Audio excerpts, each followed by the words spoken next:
Hyderabad IT hub మాదాపూర్లో మరో భారీ మోసం వెలుగులోకి వచ్చింది. ఎన్ఎస్ఎన్ ఇన్ఫోటెక్ పేరుతో నకిలీ కంపెనీని నెలకొల్పి నిరుద్యోగులకు శిక్షణ, ఉద్యోగం హామీ పేరుతో కోట్లాది రూపాయలు వసూలు చేసి రాత్రికి రాత్రి పరారయ్యారు. మొత్తం 400 మందికి పైగా విద్యార్థులు ఈ మోసానికి బలయ్యారు. దీంతో ఈ వ్యవహారం మరోసారి హాట్ టాపిక్ గా మారింది. కాగా గత కొన్ని నెలలుగా మాదాపూర్లోని ఓ కమర్షియల్ భవనంలో ఎన్ఎస్ఎన్ ఇన్ఫోటెక్ ఆఫీస్ను ఏర్పాటు చేశారు. ఐటీ కంపెనీలా కనిపించేలా ఇంటీరియర్ సిబ్బంది క్లాస్ రూములకు ఏర్పాటు చేశారు. సంస్థ డైరెక్టర్ స్వామినాయుడు అందరితో నమ్మకంగా ప్రవర్తిస్తూ వచ్చారు. Full stack development, data science, cyber security వంటి హై డిమాండ్ కోర్సులకు శిక్షణ ఇస్తామంటూ పెద్ద ఎత్తున ప్రచారం చేశారు. శిక్షణ తర్వాత తమ కంపెనీలోనే ఉద్యోగం ఇస్తామని ప్రత్యేక హామీ ఇచ్చారు. ఈ నమ్మకంతో ఒక్కో విద్యార్థి నుంచి 3 లక్షల రూపాయల వరకు ఫీజులు వసూలు చేశారు. మొత్తం 400 మంది విద్యార్థుల నుంచి సుమారు 10 నుంచి 12 కోట్ల రూపాయల వరకు సేకరించారని సమాచారం. ప్రైవేట్ కంపెనీలో జాబ్ ఇప్పిస్తారని మోసం చేసి కొంతమంది బాధితులు 15 నుంచి 20 మంది వచ్చి కంప్లైంట్ ఇవ్వడం జరిగింది. దాంట్లో ప్రధానంగా కంప్లైంట్ పేరు ప్రభాకర్ రెడ్డి గారు. లాస్ట్ 1 ఇయర్ క్రితం ఏదైతే మన ఏరియాలో ఖానాపేట దగ్గర గూగుల్ ఆఫీస్ పక్కనే ఉన్న NSN Infotech and sector 7 E4E techno solution అనే కంపెనీ ఉంటుంది. దాంట్లో CEO ఎవరైతే ఉన్నారో శ్రీనివాసు, అలాగే డైరెక్టర్ స్వామినాయుడు, HR అరుణ కలిసి వీళ్ళందరి దగ్గర కొంత అమౌంట్ కలెక్ట్ చేసినట్టు తెలిసింది. ఇది జాబ్ ఇప్పిస్తారని డబ్బులు తీసుకోవడం జరిగింది. అలాగే కొంతమందికి జాబ్ ఇచ్చారు. జాబ్ ఇచ్చాక వర్క్ ఫ్రమ్ హోమ్ అని చెప్తారు. తర్వాత వీళ్ళకి శాలరీలు ఇవ్వరు. తర్వాత వీళ్ళందరికీ శాలరీ పడట్లేదని కొన్నిసార్లు అడగడం జరిగింది. దాంట్లో వాళ్ళు థ్రెటన్ చేయడం కూడా జరిగింది వీళ్ళకి. ఆ తర్వాత వీళ్ళంతా గ్యాదర్ అయ్యి ఎందుకు ఎలా జరుగుతుందని ఒకసారి ఆఫీస్కి వెళ్ళేటప్పటికి లాస్ట్ 1 మంత్ బ్యాక్ ఈ ఆఫీస్ క్లోజ్ చేసి వారు పరారయ్యారని తెలిసింది. ఈ 20 రోజుల నుంచి వీళ్ళందరూ గ్యాదర్ చేసుకుని వాళ్ళకి రిటర్న్గా కంప్లైంట్ తీసుకుని మనకు ఇవ్వడం జరిగింది. దీంట్లో దగ్గర బాధితులు మనకు 20 మెంబర్స్ రావడం జరిగింది. అప్రాక్సిమేట్లీ మనిషికి 2 లక్షలు వేసుకున్న 80 లక్షల నుంచి 90 లక్షల వరకు వీళ్ళు రాసి ఇవ్వడం జరిగింది. అంతేకాకుండా దీంట్లో మనం కంపెనీ ద్వారా ఇంకా మోసపోయిన వాళ్ళు ఎవరైనా ఉంటే మన పోలీస్ స్టేషన్కి వచ్చి స్వచ్ఛందంగా వాళ్ళు స్టేట్మెంట్ ఇస్తే వాళ్ళని కూడా యాడ్ చేస్తాము. అలాగే అక్యూజులు ఎవరైతే ఉన్నారో ఈ శ్రీనివాసు, అలాగే ఈ స్వామినాయుడు, అరుణాని కూడా మనం కేసులు తీసి పట్టుకుని ఈ బాధితులకు న్యాయం చేస్తామని మేము అనుకుంటున్నాము. లీగల్గా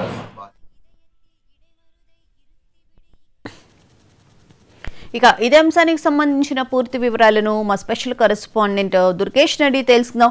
దుర్గేష్, చెప్పండి. ఎన్ఎస్ఎన్ ఇన్ఫోటెక్ పేరుతో స్వామినాయుడు అనే వ్యక్తి ఈ మోసానికి పాల్పడినట్లు తెలుస్తోంది.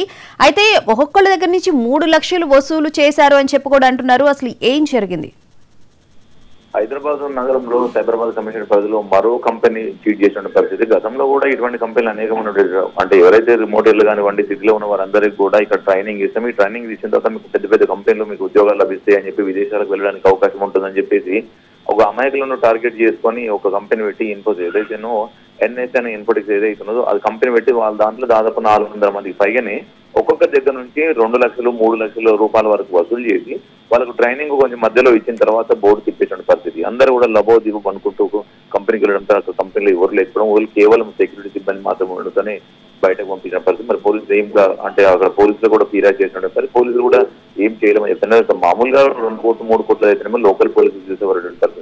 ఇది 100 కోట్ల వరకు ఉండొచ్చు అని కూడా భావించిన పరిస్థితి. అంటే గతంలో కూడా ఇది కంపెనీకి బ్యాడ్ నేమ్ ఉన్నటువంటి పరిస్థితి ఉంది. అయినప్పటికీ కూడా మరొకసారి పేరు మార్చుకొని స్వామినాయుడు ఎవరైతే ఉన్నారో మన పేరు మార్చుకొని మరో కంపెనీ పెట్టినట్టు కూడా తెలుసు. అంటే కూడా సైబరాబాద్ ఉన్నటువంటి ఈఓడబ్ల్యూ కూడా ఫిర్యాదు చేసి ఈఓడబ్ల్యూ కూడా కేసు నమోదు చేసుకొని దర్యాప్తు చేస్తున్న పరిస్థితి. అంటే ఇదందరూ కూడా కేవలము అమాయకులనే టార్గెట్ చేసుకొని ఇటువంటి మోసాలకు పాల్పడటం కూడా చెప్పొచ్చు. గతంలో కూడా అదే మాదాపూర్ పోలీస్ స్టేషన్ పరిధిలో కూడా మరో కంపెనీ కూడా దాదాపు 100 మంది దగ్గర కూడా లక్షల రూపాయలు వసూలు చేసి మోసం చేసిన పరిస్థితి. ఇప్పుడు కూడా కంపెనీ ఏదైతే ఉందో అది కూడా భారీ సంఖ్యలో కూడా మోసాలకు పాల్పడేటువంటి పరిస్థితి. మరి మొత్తమే పోలీసులు కేసు నమోదు చేసుకుని దర్యాప్తు చేస్తున్నారు. బాధితులు మాత్రం తమకు న్యాయం జరగాలని చెప్పేసి పోలీసుల చుట్టూ తిరుగుతుంటారు. మరి పోలీసులు మరి వీళ్ళకి ఎటువంటి న్యాయం చేస్తారో చూడాల్సిన పరిస్థితి ఉంటుంది. ఎందుకంటే ఇటువంటి కంపెనీ ఫేక్ కంపెనీ ఏదైతే ఉన్నాయో ఆ కంపెనీల పైన యాక్షన్ తీసుకుంటే నెక్స్ట్ భవిష్యత్తులో ఎటువంటి వారికి మోసం చేయకుండా ఉంటుండదని కూడా బాధితులు చెప్తున్న పరిస్థితి. ఎందుకంటే ఎవరో ఒకరు చిన్న బోర్డు పెట్టుకొని చాలా మందిని టార్గెట్ చేసుకుని రిక్రూట్మెంట్ చేసినట్టు చేసేసి వాళ్ళకి ఉద్యోగ అవకాశాలు ఉన్నాయి, విదేశాలకు పంపుతాం, మేము అంత బాధ్యత మాదే ఉందని చెప్పి రకరకాల మాయమాటలు చెప్పి వాళ్ళ దగ్గర నుంచి డబ్బులు దండుకొని మోసాలకు పాల్పడుతున్న మోటాలు అనేకంగా ఉన్నటువంటి పరిస్థితి. అంతా కూడా చూస్తే గతం నుంచి కూడా జరుగుతున్న పరిస్థితి. వీళ్ళపైన కూడా సీరియస్ గా యాక్షన్ కనుక తీసుకుంటే నెక్స్ట్ భవిష్యత్తులో వేరే వాళ్ళు కూడా మోసం చేయకుండా ఉంటుందని కూడా భావిస్తున్న పరిస్థితి మనకు తెలుస్తుంది. అయితే దుర్గేష్, ప్రధానంగా చూస్తే హై డిమాండ్ ఉన్నటువంటి కోర్సులు ట్రైనింగ్ ఇచ్చి మళ్ళీ తమ కంపెనీలోనే ఉద్యోగాలు ఇప్పిస్తాము అని చెప్పిన నేపథ్యంలోనే చాలా మంది నిరుద్యోగులు ఇట్లా మోసపోతున్న సందర్భం అయితే మనం గతంలో కూడా చాలా చూసాము. మళ్ళీ ఇప్పుడు ఈ ఎన్ఎస్ఎన్ ఇన్ఫోటెక్ పేరుతో కూడా మోసానికి పాల్పడిన విషయం కూడా మనం చూస్తూ ఉన్నాం. వాస్తవమే, గతంలో కూడా మా కంపెనీలో మీరు ట్రైనింగ్ ఇస్తాము, మేమే మా దగ్గర ఉద్యోగాలు ఇస్తాము అండ్ విదేశాలకు వేరే పెద్ద పెద్ద కంపెనీలు డెలిట్ కానివ్వండి, ఇన్ఫోసిస్ కానీ, విప్రో కానీ ఇటువంటి కంపెనీలో మాకంతా దాంట్లో మ్యాన్ పవర్ ఇస్తామని మేము ఒక అగ్రిమెంట్ ఉన్నది. అండ్ విదేశాలు కూడా మీరు అమెరికా కానీ, జర్మనీ కానీ, లండన్ కానీ, యూకే విదేశాలు కూడా మాకు అక్కడ కన్సల్టింగ్ ఆఫీస్ ఉంది, అక్కడ మీకు ఉద్యోగాలు కల్పిస్తామని చెప్పి మాయ మాటలు చెప్పి అమాయకులు ఎవరైతే ఉన్నారో నిరుద్యోగులను వాళ్ళనే టార్గెట్ చేసుకొని వీళ్ళకి మోసాలకు పాల్పడుతున్నటువంటి ముఠాలు కూడా చాలాగానే ఉన్నాయి. ఎందుకంటే గతంలో కూడా చాలా మందిని కూడా అరెస్ట్ చేసిన పరిస్థితి ఉన్నది. అప్పట్లో కూడా పోలీసులు కూడా వాళ్ళకు హెచ్చరిక మనకి చూసి కంపెనీ అసలు దానికి నేమ్ ఉందా లేదా చూసుకొని జాగ్రత్తగా వ్యవహరించాలని చెప్పి పోలీసులు కూడా గతంలో కూడా చెప్పడం అనేది.